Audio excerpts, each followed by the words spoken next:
इसके साथ न्याय नहीं कर पा रहा है।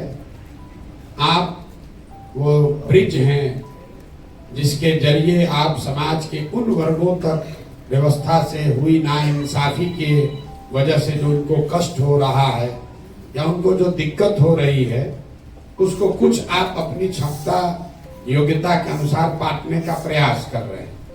मैं सिविल सोसाइटी की भूमिका ऐसे ही देखता हूं। हम खुद सिविल सोसाइटी में 10 बरस तक काम किए। हमने अपने जीवन की शुरुआत ही संयुक्त राष्ट्र संघ से की है और 10 बरस तक स्वास्थ्य और शिक्षा के क्षेत्र में बहुत काम किया। बहुत काम मतलब बहुत बड़ा कुछ नहीं किया, रात दिन वही करते थे, उसी से जीविका चलती थी। यहां भी किए, अमेरिका में भी रहे, उसके बाद अफ्रीका में भी हमने 5 साल काम किया। तो पीछे एक जो सज्जन उठकर बोल रहे थे और आप लोग सब टॉलरेंस की बात करने वाले लोग, देखिए कथनी और करनी में कितना फर्क है। टॉलरेंस पर बड़ा बड़ा लेक्चर देने वाले सिविल सोसाइटी के लोग, आपका साथी एक पीछे से खड़ा होकर बोल रहा है कि भैया सब एनजीओ बंद कर देना चाहिए, इतना अच्छा व्यवस्था हो कि एनजीओ काम न करे, तो 2 मिनट में यहां से हुटिंग जारी हो गई। आप अंदाजा लगाइए कि जो सत्ता में बैठता है उसका दिमाग क्यों खराब हो जाता है। क्योंकि टॉलरेंस इतना, आप भी वहां सत्ता में बैठिएगा कुर्सी पर, आपको भी किसी का दूसरा मत सुनने का दम नहीं। आप वही सुनना चाहते हैं जो आप सुनना चाहते हैं। दूसरे पर दोष देना बहुत आसान है। भाई साहब ने कहा कि मैं बहुत अपमानित फील कर रहा हूं कि 2 घंटा आप लेट आए हैं। बात तो ठीक है, मुझे क्षमा मांगना चाहिए। 1 बजे की बात हुई थी, हम 1 बजे से यही बैठे हुए हैं, बगल में बैठक चल रही है। आप लोग के भी जुटने में समय लगा, फिर मुझे लगा कि 2 बज गया है तो आपको खाना खा लेना चाहिए। आप 2 घंटे इंतजार कर रहे हैं, आपको अपमानित जरूर लगा होगा, लेकिन आप दशकों से एक अपने बच्चों के लिए अच्छी व्यवस्था बने उसका इंतजार कर रहे हैं, उसमें आपको कोई अपमान नहीं लग रहा, उसमें कोई अपमान नहीं लग रहा। यहाँ पर जितने लोग आप आए हैं, आप लोग सब ग्रामीण क्षेत्रों में, कई लोग शहरों में, जो डिप्राइव्ड कम्युनिटी है, अपने आप को वंचित बताता है। आपके जो लिखे हुए सवाल सब मैं पढ़ रहा था अभी, कि आप ये दावा करते हैं कि समाज में जो कमजोर है, वंचित है, पीछे छूट गया है, आप उसकी मदद के लिए काम कर रहे हैं। चाहे वो जमीन एक्विजिशन का मामला हो, किन्नरों का मामला हो, पढ़ाई हो, एजुकेशन है, आप दावा कर रहे हैं कि आप उसमें उनकी मदद करते हैं, उसके लिए काम कर रहे हैं। हम भी पिछले 2 बरस से गांव-गांव घूम रहे हैं। आप तो लोगों की मदद कर रहे हैं, हम मदद नहीं कर रहे हैं, लेकिन लोगों को जाकर देख सुन समझ रहे हैं। 5300 से ज्यादा गांव में हम पैदल चल के गए और एक सवाल जो मैं हर गांव में, हर सभा में करता हूं कि भाई ये बताइए कि बिहार में और कुछ हो या न हो, आपके गांव पंचायत में पढ़ाई और रोजगार की व्यवस्था होनी चाहिए या नहीं होनी चाहिए। मैं आपको बिहार के समाज का अपना अनुभव बता रहा। 100% लोगों ने, चाहे वो किसी जाति का हो, धर्म का हो, पढ़ा लिखा हो, अनपढ़ हो, गरीब है, अमीर है, हिंदू है, मुसलमान है, महिला पुरुष, सब लोग हाथ उठाकर कहते हैं कि न भैया और कुछ हो चाहे नहीं हो, पढ़ाई रोजगार तो निश्चित तौर पर होना चाहिए। मैं 2 बरस पैदल चलने के बाद ये आपको दावे के साथ कह सकता हूं कि बिहार में कोई ऐसा गांव नहीं है जहां सारी चर्चा के बाद लोगों को अगर विकल्प दिया जाता है कि बताओ 1-2 काम जो होना चाहिए वो क्या होना चाहिए, लोग कहते हैं रोजगार, पढ़ाई होना चाहिए। उसके लिए प्रशांत किशोर और किसी एनजीओ की जरूरत नहीं है, लेकिन उसको ये मालूम नहीं है कि जवाब देने के बाद दूसरा सवाल क्या होगा। फिर मैं लोगों से पूछता हूं कि अपने अपने बच्चों के सर पर हाथ रखकर बोलो कि आप में से किसने जीवन में एक बार भी पढ़ाई और रोजगार के लिए वोट किया है। और उसका परिणाम सुनिए, आज तक 5300 गांव में एक आदमी भी हाथ उठाकर नहीं कहा कि हमने अपने बच्चों के पढ़ाई रोजगार के लिए वोट दिया है। हम आपका हाथ नहीं उठवाएंगे, लेकिन आपके लिए दावा कर देते हैं, यहाँ बैठा हुआ शिक्षा के क्षेत्र में काम करने वाले, लाइवलीहुड के क्षेत्र में काम करने वाले लोगों ने भी अपने बच्चों के पढ़ाई रोजगार के लिए कभी वोट नहीं दिया है। आपने भी नहीं दिया है, काहे ज्ञान दे रहे? इतना ज्ञान मत दीजिए, ये ज्ञान आप भी मत दीजिए। बड़ी बड़ी बात आप भी कीजिएगा, अब फिर यहाँ से निकल के जाइएगा तो आपको भी हिंदू मुसलमान दिखेगा, आपको भी कुशवाहा यादव ब्राह्मण दिखेगा, आपको भी मंदिर मस्जिद दिखता है, आपको भी 5 किलो अनाज दिखता है, आपको भी मोदी का सीना 56 इंच का दिखता है। तो मेरे भाई, आप चाहे पढ़े लिखे हैं या बेवकूफ, सिविल सोसाइटी से जुड़े हैं या सिविल सोसाइटी से फायदा उठा रहे हैं, हर आदमी यहाँ वही गलती कर रहा है जो सामान्य आदमी कर रहा है। इसीलिए हम लोग इस दुर्दशा में जी रहे हैं। और हम आपसे मदद के लिए नहीं बुलाए, ना हम आपकी कोई मदद करने वाले। कोई बता रहा है पीछे से, अभी हम उस पत्र में भी आपके सवाल में देखे, किसी ने लिखा है कि आप इतना पैसा खर्चा करके पैदल चल रहे हैं, कुछ पैसा हम लोग को देते तो हम लोग ज्यादा असर दिया है। गाँव में हम चलते हैं, देखिए, अरे आप, हम आपको भाषण देने के लिए नहीं बुलाए, आप जरा देखिए कि सामान्य आदमी में और अपने आप को इंटेलेक्चुअल बुद्धिजीवी कहने वाले में कोई फर्क नहीं है। गांव में हम चलते हैं तो महिला जो बहुत गरीब है, लोग कहते हैं भैया इतना पैसा लगा के टेंट लगाए हैं, पैसा हम ही लोग को देते ठीक रहता। तो उसको बताते हैं कि तुम्हारी मदद क्यों नहीं करेंगे, कि भाई अगर तुम्हारी मदद कर भी दे, एक दिन मदद करेंगे, दूसरे दिन फिर हाथ फैलाना पड़ेगा। तो सिविल सोसाइटी का भी वही हालत है। देख रहा है कि जब सुराज में इतना पैसा खर्चा हो रहा है, तो लिख के हमको सुझाव दिया पैसा हम ही लोग को दे दीजिए, तो सरकार को छोड़कर आप ही का झंडा हम लोग उठा दें। तो मेरे भाई, आपको पैसा देने के लिए नहीं बुलाए हैं, हम वो व्यवस्था बनाना चाहते हैं जहां आपको अपनी योग्यता, काबिलियत और समाज की जरूरत के हिसाब से संसाधन और प्रशिक्षण दोनों चीज मिले, ताकि आप समाज के कुछ लोगों का भला कर सके, समाज में सरकार के साथ मिलकर कुछ कर सके, सरकार और आपका आपस में वैमनस्यता न हो। ये इसलिए नहीं आप एजुकेशन में काम कर रहे हैं क्योंकि एजुकेशन व्यवस्था खराब है। ये वो बात लड़का जो कह रहा था पीछे, वो ठीक है, कहने का उनका तरीका अलग है। होना तो यही चाहिए कि पढ़ाई हो रही हो, और सिविल सोसाइटी की भूमिका ये है कि गुणवत्ता में और बेहतर सुधार करने में आप काम करें, न कि स्कूल में किताब बांटने के लिए काम करें। तो लड़के की भावना में कोई कमी नहीं है। सारा एनजीओ वाला कहा करते तो हमारा धंधे बंद कराने का बात कर रहे हैं। हम लोग रोजगार की बात कर रहे तो हम लोग तो सबको बेरोजगार करने का बात कर रहा है। नहीं, उनका कहने का मतलब ये है कि अगर समाज की, सरकार की जो बेसिक जिम्मेवारी है, अगर सरकार वो पूरा करे तो उसके आगे की जो सीढ़ी है उस पर आपका योगदान होना चाहिए। लेकिन जो भी हो, बिहार की जो स्थिति दुर्दशा है उससे आप और हम वाकिफ हैं।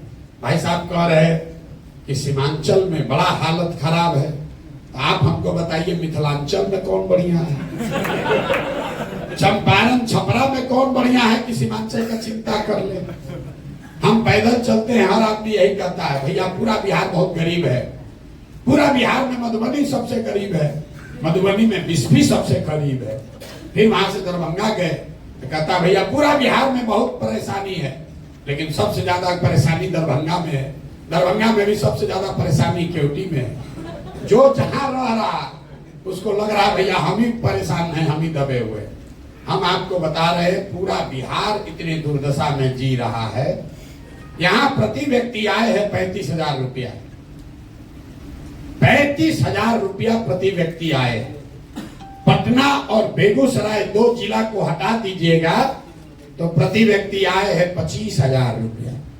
साल में उसमें धनी गरीब किसान व्यापारी सब शामिल है।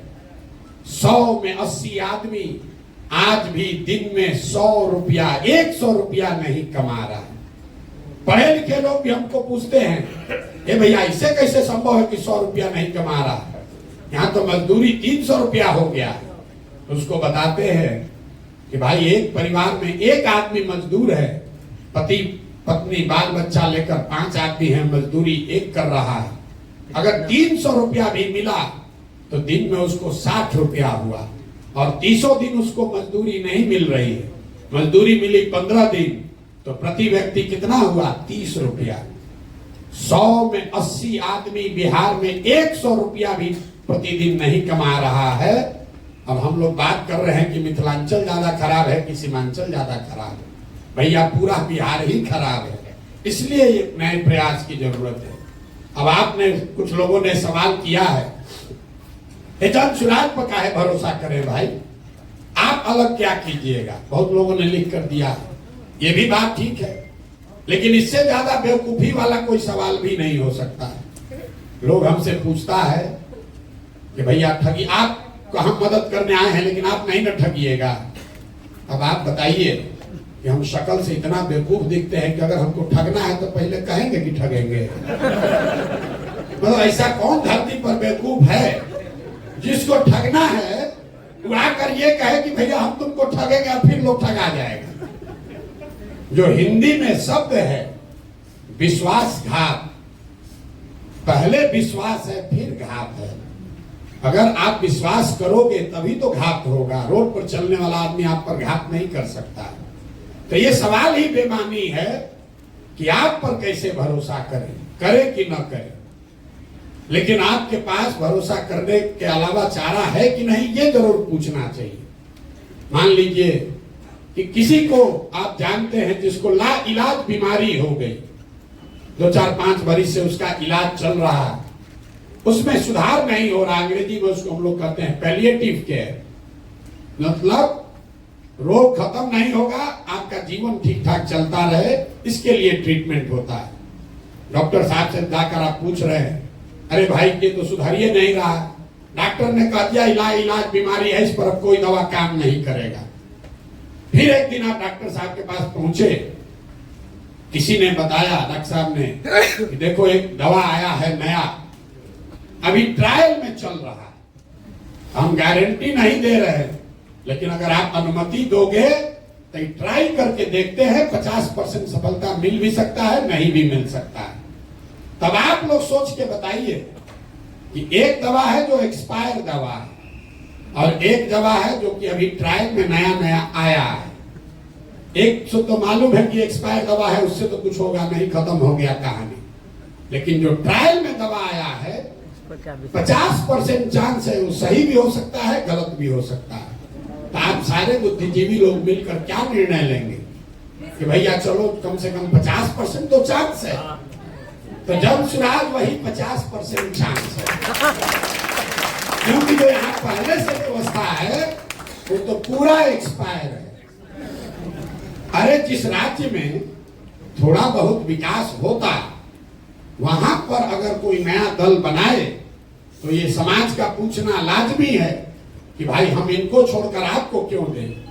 बिहार के आदमी को तो पूछना ही नहीं चाहिए क्योंकि आपके पास तो कुछ है ही नहीं है। जो पहले से 3 गो दल है वो आपका खून चूस लिया, दूह कर आपको खाली कर दिया। आपको तो कहना चाहिए भाई जो मिले वही कम से कम ट्राई करके तो देखते हैं। तो जन सुराज हम आपको ये गारंटी नहीं दे सकते हैं कि हम ही सही हैं, लेकिन इतना जरूर बता सकते हैं कि जो पहले से यहाँ 3 गो दल चल रहा है, जो व्यवस्था है, उसके मुकाबले इसमें जरूर कुछ बेहतर की संभावना हो सकती है। और वो संभावना इसलिए नहीं है कि उसको प्रशांत किशोर कर रहे हैं, वो संभावना इसलिए है कि आप जैसे हजारों सैकड़ों लोग मिलकर इसको बनाने का प्रयास कर रहे हैं। और इसको बनाने में, आगे चलाने में जितना अच्छे लोगों का सहयोग, उनकी भागीदारी रहेगी, उतना ज्यादा सफलता की संभावना ज्यादा होगी।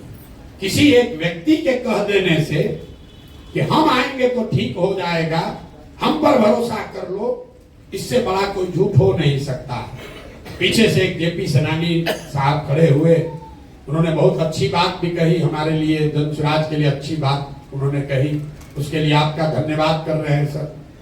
लेकिन कई लोगों को यहाँ बैठे हुए लगता है, लोगों ने प्रश्न भी भेजा है हमको कि भैया जेपी के आंदोलन से बिहार नहीं सुधरा, अन्ना का आंदोलन का हम लोग हसर देख लिए, तो आपके इस प्रयास से बिहार कैसे सुधरेगा, जन स्वराज से कैसे सुधरेगा। तो मेरे भाई, हम आपको इतना ही कह सकते हैं कि प्रशांत किशोर का आंदोलनों में कोई यकीन नहीं है। मानव सभ्यता के इतिहास को अगर आप ध्यान से पढ़ेंगे तो आपको पता चलेगा कि सिर्फ बिहार में नहीं, पूरे देश में भी नहीं, पूरे दुनिया में मानव सभ्यता के इतिहास को पढ़िए तो आपको पता चलेगा कि फ्रांस की क्रांति को अगर अपवाद के तौर पर हटा दिया जाए तो आज तक कोई भी क्रांति से मानव सभ्यता में सृजन का काम नहीं हुआ है। आंदोलन सृजन का हथियार नहीं है, यह आपके मन में भ्रम बैठ गया। आंदोलन सृजन का हथियार नहीं है। आंदोलन वो तेज हथियार जैसा है जिससे आप बड़े से बड़े वृक्ष को काट सकते हैं, लेकिन कितना भी धारदार हथियार हो उससे आप पौधे को वृक्ष नहीं बना सकते। तो समाज में जो सृजन का काम है वो आंदोलन से नहीं हो सकता है। आपने देखा जेपी आंदोलन हुआ, उस आंदोलन की धार इतनी थी कि तब की सत्ता में बैठी इंदिरा गांधी को सत्ता से हटा दिया गया। अन्ना आंदोलन का प्रभाव ये हुआ कि यूपीए की सरकार हट गई, लेकिन जेपी के आंदोलन से नए बिहार, नए भारत का सृजन नहीं हुआ। क्यों नहीं हुआ? क्योंकि वो आंदोलन सृजन के लिए नहीं था, वो आंदोलन उस समय के सत्ता में बैठे हुए लोगों को हटाने के लिए था। जन स्वराज में हम किसी को हटाने का प्रयास नहीं कर रहे।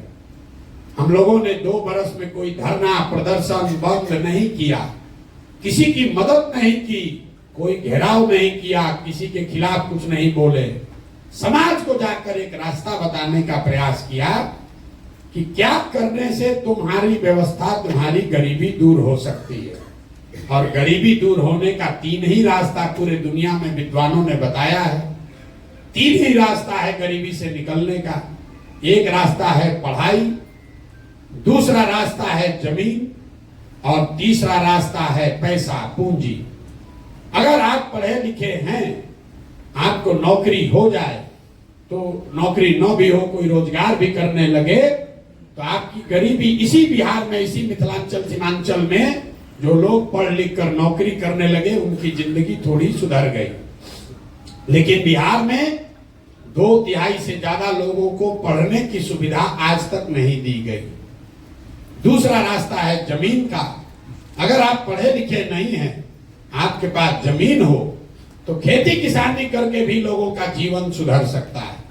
लेकिन बिहार में, इतने बड़े राज्य में, देश का शायद एकमात्र ऐसा राज्य है जहां भूमि सुधार, यहां कोई काम नहीं किया गया भूमि सुधार को लेकर। नतीजा क्या है? एक आंकड़ा याद रखिए, पूरे देश में 38% लोग ऐसे हैं जिनके पास कोई जमीन नहीं है। बिहार के ग्रामीण क्षेत्र में 60% लोगों के पास जमीन है ही नहीं, तो खेती करेगा कैसे?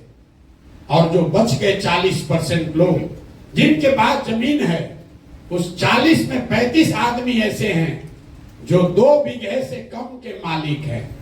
तो जो बिहार में खेती होती है, ये कमाने का जरिया नहीं है, खेती यहाँ खाने का जरिया है। आप गांव देहात में सुनते होंगे, लोग कहता है कि हम कटिया करने आए हैं, रोपनी करने आए हैं, कमाने के लिए लुधियाना जाएंगे। लोग ये बता रहे हैं कि रोपनी करने आए हैं, कमाने के लिए लुधियाना जाएंगे। मतलब रोपनी इसलिए करने आए हैं कि बाल बच्चा के खाने का जुगाड़ हो जाए, कमाने के लिए बाहर जाएंगे।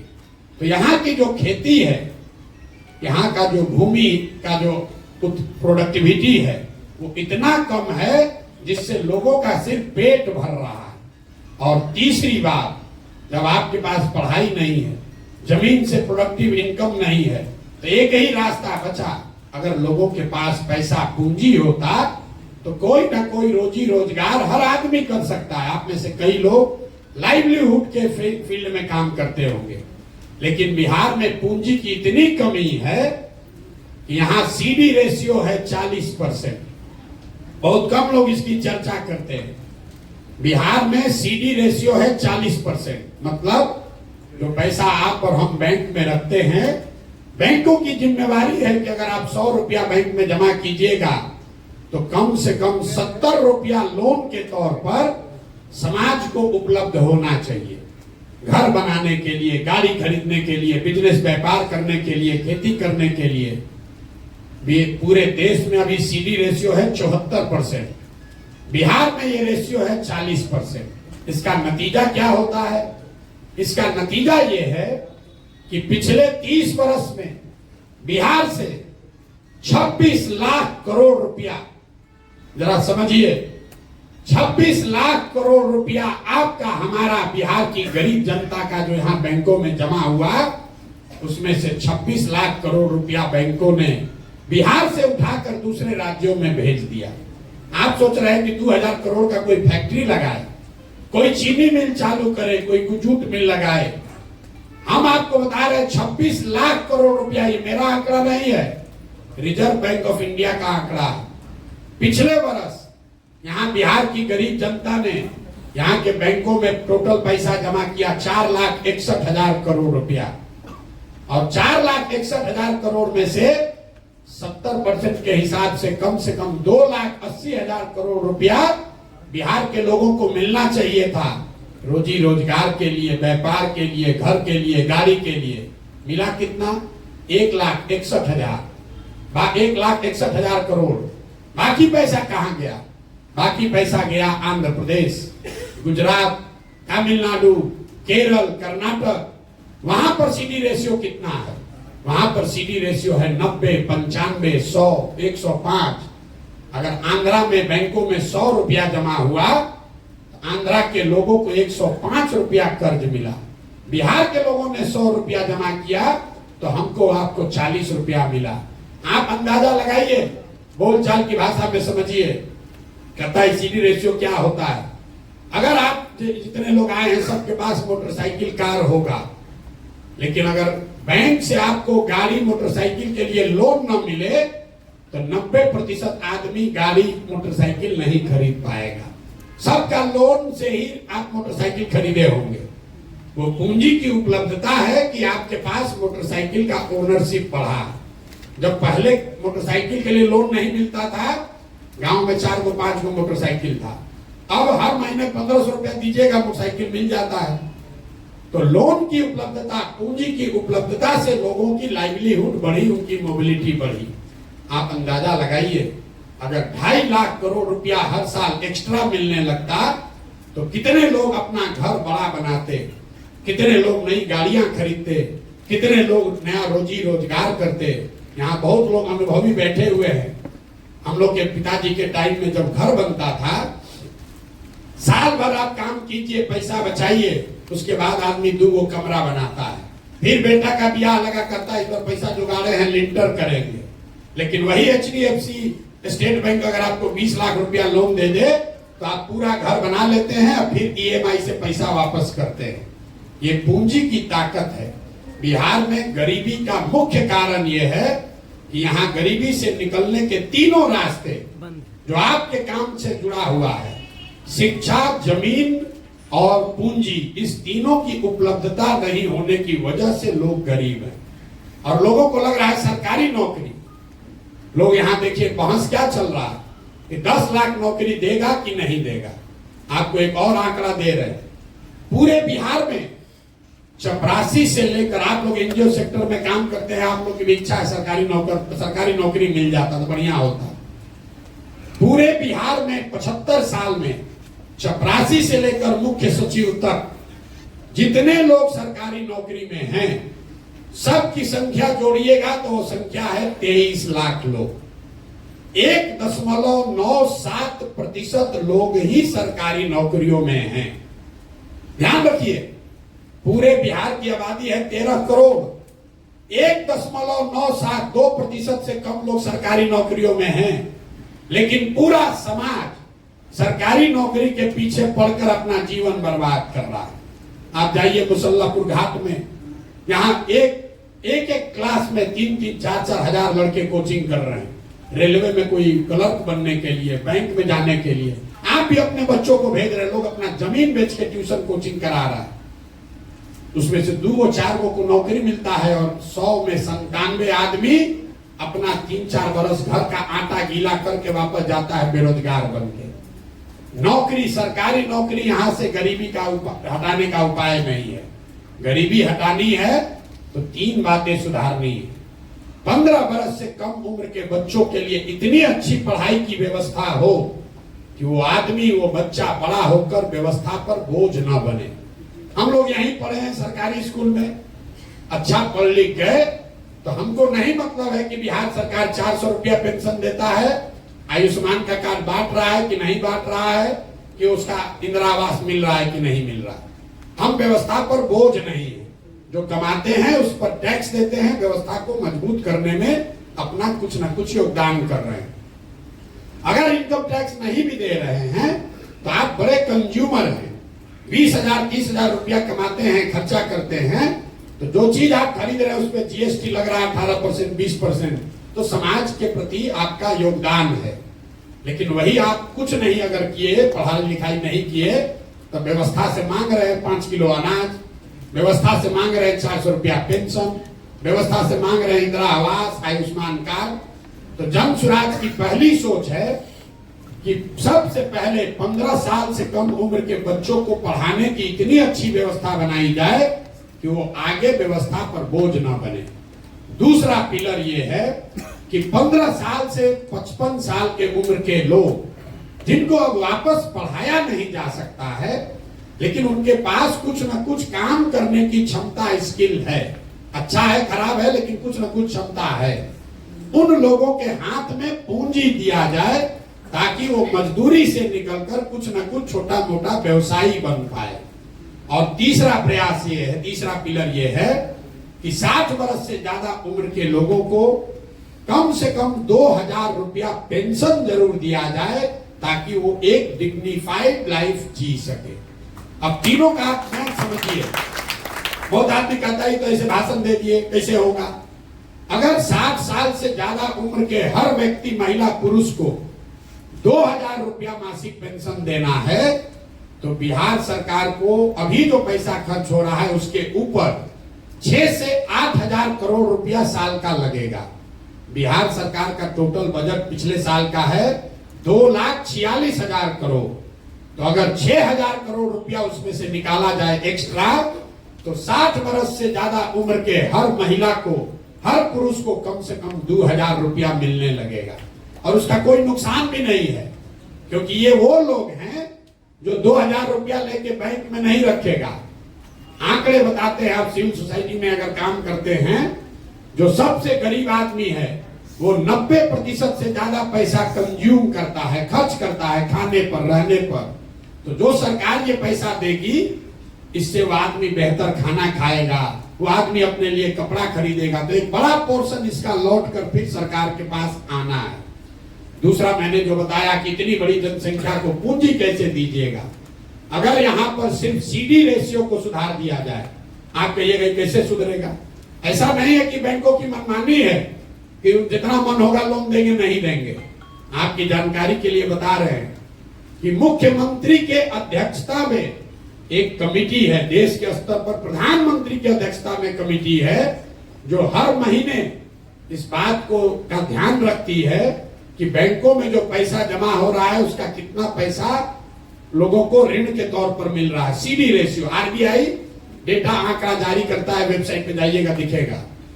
बिहार में भी ये व्यवस्था है जहां मुख्यमंत्री की अध्यक्षता में सारे बैंकों के हेड बैठते हैं कि कितना पैसा लोन के तौर पर दिया गया। लेकिन जैसे बिहार में शिक्षक मुख्यमंत्री की बात नहीं मान रहा है, पुलिस वाला नहीं मान रहा है, डॉक्टर पदाधिकारी सीओ वीडियो नहीं मान रहा है, वैसे बैंक वाला भी उसका बात नहीं मान रहा है। लेकिन अगर सरकार की नीयत ठीक हो तो सीडी रेशियो को 3 से 6 महीने में ठीक किया जा सकता है। तो जो जन स्वराज हम लोग जाकर गांव गांव कह रहे हैं कि साल भर के अंदर यहाँ से सारे बेरोजगार लोगों को 10-12 हजार रुपए का रोजगार दिया जा सकता है। उसका आधार सीडी रेशियो को सुधारना है ताकि यहाँ पर लोगों को रोजी रोजगार मिल सके। अब इसका एक आप प्रैक्टिकल उदाहरण समझिए। गांव में मान लीजिए आपको बाल काटने आता है, बाल काटने आता है, आपके पास 20,000 रुपया है, आपने 5 साल 7 साल मेहनत किया, किसी सैलून में काम किया, 20,000 रुपया बचाए। अब आपकी इच्छा हुई कि हम एक सैलून खोलें, सैलून खोलेंगे, उसमें 4 आदमी को नौकरी भी देंगे, अपना परिवार भी चलाएंगे।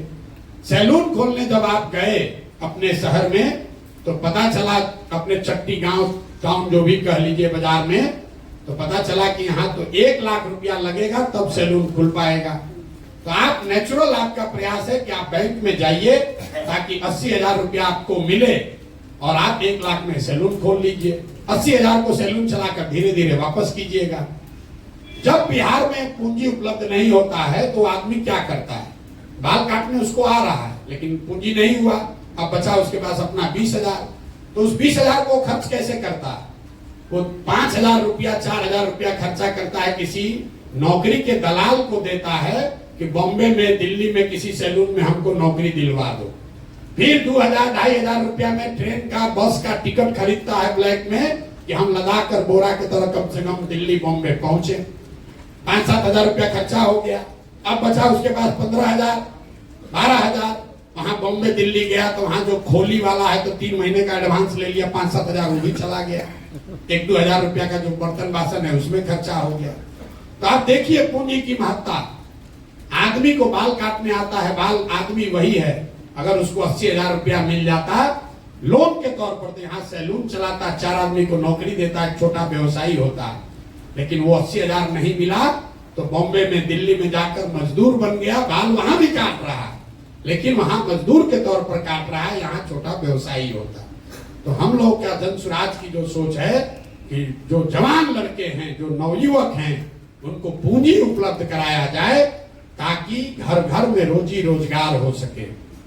जो महिलाओं के लिए हम लोग बात कर रहे हैं, इसी क्षेत्र में गुजरात को अगर आप पढ़िएगा ध्यान से, गुजरात की सामाजिक स्थिति को ध्यान से देखेंगे, सबसे ज्यादा सबसे पहले वहां पर प्रोस्पेरिटी तब आई जब घर घर से दूध का कारोबार शुरू हुआ। यहाँ पर ये राय जी बैठे हुए हैं, कोऑपरेटिव के हैं, आज आए मिलने सुधा के, तो कह रहे हैं भैया अमूल वाला आके सब कैप्चर कर रहा है बिहार में, सब अमूल के लोग आकर कैप्चर कर रहे हैं। तो हम लोग बात कर रहे थे कि अमूल जो आपको देश का बड़ा कोऑपरेटिव दिखता है, आप में से ज्यादातर आदमी नहीं जानते होंगे, गुजरात का एक जिला है बनासकाठा। बनासकाठा डेयरी, एक जिले का डेयरी इतना बड़ा है कि अमूल से भी दुगना बड़ा है। पूरे महाराष्ट्र का दूध, जैसे आप देखते हैं ट्रेन से ये तेल का ढुलाई होता है, हर दिन महाराष्ट्र से पूरा रेत जाता है, महाराष्ट्र में सिर्फ बनासकाठा से वो रेत जाता है पूरा दूध भर के।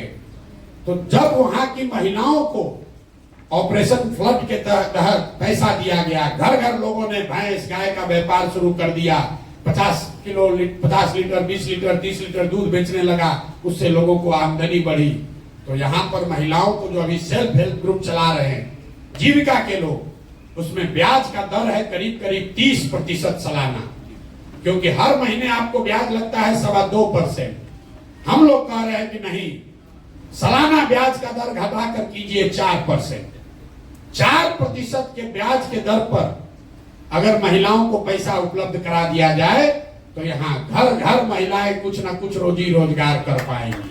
अब ये होगा कैसे? फिर पूछेगा पैसा कहां से आएगा? हम आपको बता रहे हैं, अगर 1 लाख करोड़ रुपया महिलाओं को ऋण देना है, 1 लाख करोड़ रुपया, तो इंटरेस्ट सबवेंशन में मतलब 4% ब्याज आप दे रहे हैं और सरकार अगर वो पैसा लेकर दे रही है तो सरकार को इंटरेस्ट लगेगा 9%। तो 5% का खर्चा या 6% का खर्चा सरकार को देना पड़ेगा। तो 5,000 करोड़ रुपया अगर सरकार खर्च करे तो उसकी ताकत पर लोगों को, समाज को 1 लाख करोड़ रुपया मिल जाएगा। और 1 लाख करोड़ का लोग अगर रोजी रोजगार करेगा तो उससे घर घर उसकी आमदनी बढ़ेगी, उससे रोजगार मिलेगा। ये सोच है हम लोगों की। तो ये जब तक ये तीनों काम नहीं होगा, शिक्षा, पूंजी और जमीन के प्रोडक्टिविटी के लिए जो हम लोग कह रहे हैं, बिहार में 1/3 जमीन उसका मालिकाना हक डिस्प्यूटेड है।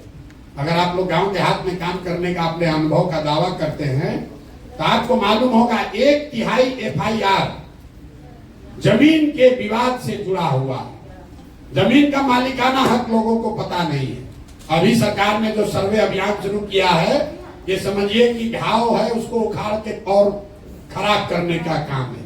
पूरे समाज में हमने पहले आदमी हम हैं जिसने कहा कि इससे पूरे समाज में घर घर में झगड़ा लगेगा, भ्रष्टाचार बहुत आगे बढ़ जाएगा। अब देखिए अब 1 महीना हुआ है, लोग बाप बाप चिल्ला रहे हैं, और 2-3 महीना आते आते आप देखिएगा ये लैंड सर्वे को रुक जाना है।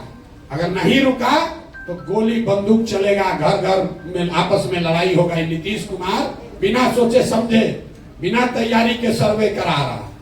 बिहार में भूमि सुधार अगर लागू करना है तो उसके लिए 5 वर्ष का समय चाहिए, और जो काम अंग्रेजों ने के समय में किया गया था, जब तक यहाँ के जमीन को पुनः फ्रेश फिर से उसकी मापी नहीं होगी, फिर से उसका मालिकाना हक नहीं तय किया जाएगा, तब तक ये वंशावली बनाकर और NOC लेकर आप बिहार में भूमि की परेशानी को दूर नहीं कर सकते हैं।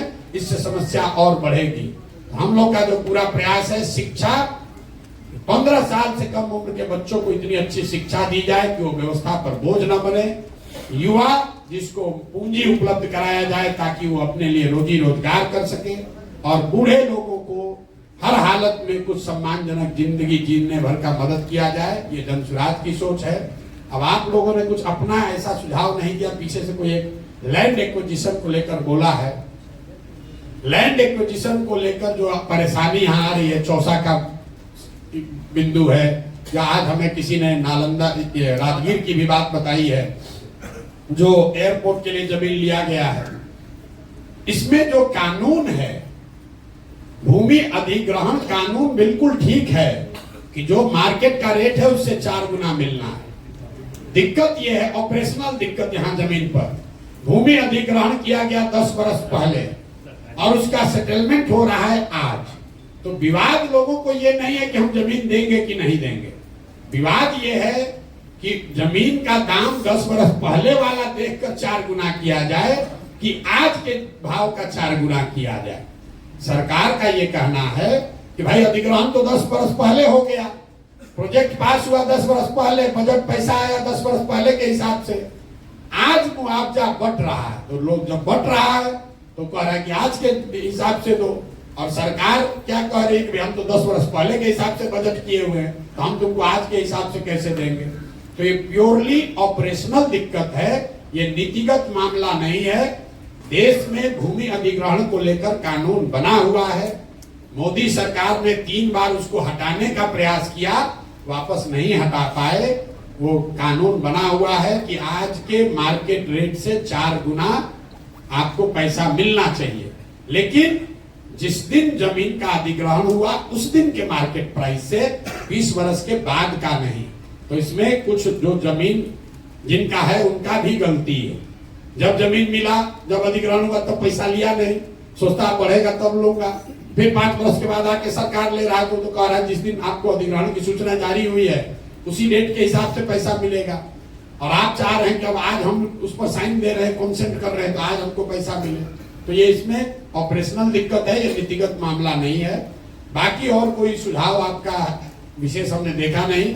जन सुराज को लेकर आपने जो सवाल किए हैं, तो किसी ने ठीक कहा, जन सुराज पर जितने भी तरह के सवाल हैं उस सवाल का जवाब तो हम लोग हर दिन दे ही रहे हैं गांव गांव जाकर। आपकी क्या भूमिका होनी चाहिए, आपकी भूमिका क्या होनी चाहिए, उसके लिए मैं अक्सर एक ग्रीस के बहुत बड़े दार्शनिक हैं प्लेटो, उनका एक कोट बताता हूं। प्लेटो ने बहुत सैकड़ों साल पहले कहा, if you do not participate in democracy be ready to be ruled by your inferiors. मतलब अगर आप राजनीति में भागीदार नहीं बनिएगा तो इस बात के लिए तैयार रहिए कि कोई मूर्ख आदमी राजा बनकर आप पर शासन करेगा। तो आप लोग जो सिविल सोसाइटी के पढ़े लिखे प्रबुद्ध लोग हैं, हम ये नहीं कह रहे हैं कि आप एनजीओ छोड़कर, सिविल सोसाइटी छोड़कर राजनीति में आ जाइए, लेकिन राजनीतिक और सामाजिक सरोकार से अपने आप को अगर आप हटा लीजिएगा तो समाज में जो गलत लोग हैं, जो लंपट है, बदमाश है, माफिया है वही आपका राजा बनकर आप पर शासन करेगा। फिर आप चाहे जितना डेमोन्स्ट्रेशन करते रहिए, जितना बार जाकर ज्ञापन दीजिए, बालू माफिया अगर शिक्षा मंत्री है तो वो शिक्षा के क्षेत्र में काम करने वाले एनजीओ से बात नहीं करेगा। उसको तो बालू से कमाने से फुर्सत होगा तब ना आपसे बात करेगा।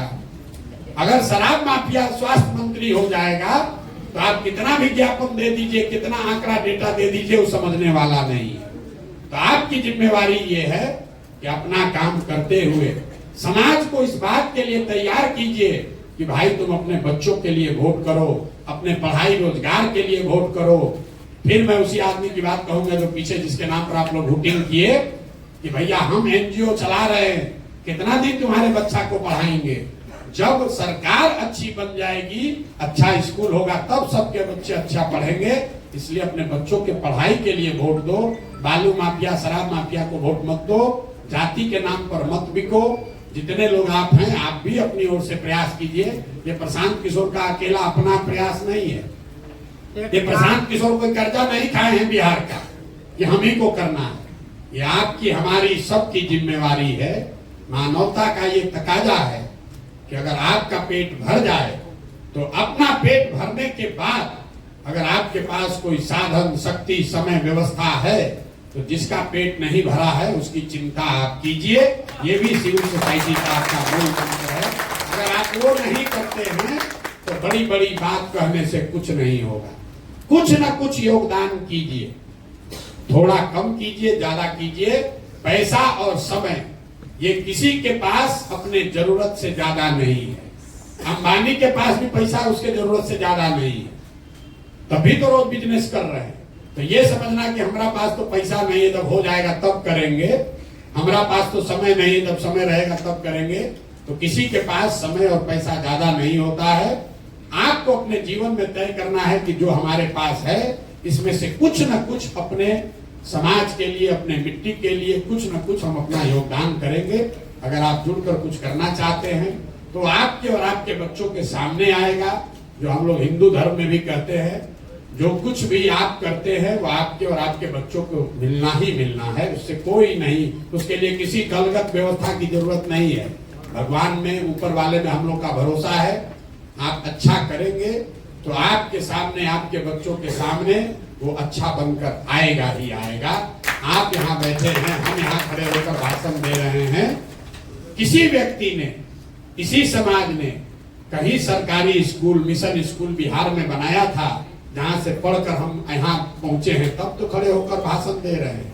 अगर वो स्कूल, वो मिशन स्कूल नहीं किसी ने बनाया होता तो हम भी बिहार के किसी गांव में मजदूरी कर रहे होते। ऐसा मत समझिए कि आप और हम कोई दूसरों से ज्यादा बेहतर है। हमसे, आपसे बहुत अच्छी सोच रखने वाले लोगों ने अपने अपने स्तर पर कुछ न कुछ योगदान किया है, तभी आप और हम इस सभागृह में बैठकर चर्चा कर रहे हैं। तो आपकी हमारी जिम्मेवारी है कि अगर ऊपर वाले की मदद से, दुआ से, ऊपर वाले की कृपा से इसी कुव्यवस्था में आप थोड़ा सा बेहतर हो गए हैं, आगे निकल गए हैं, तो आपकी हमारी जिम्मेवारी है कि अपने हिस्से से एक छोटा अंश ही निकालकर समय से, संसाधन से, बुद्धि से, सलाह से समाज के लिए कुछ कीजिए। यही मेरी आपसे अपेक्षा है। आप लोग आए हैं समय निकालकर, आपका बहुत बहुत धन्यवाद। एक दो सवाल जो मैंने जानबूझकर छोड़ा है उसमें कोई बहुत महत्व नहीं है, फिर भी अगर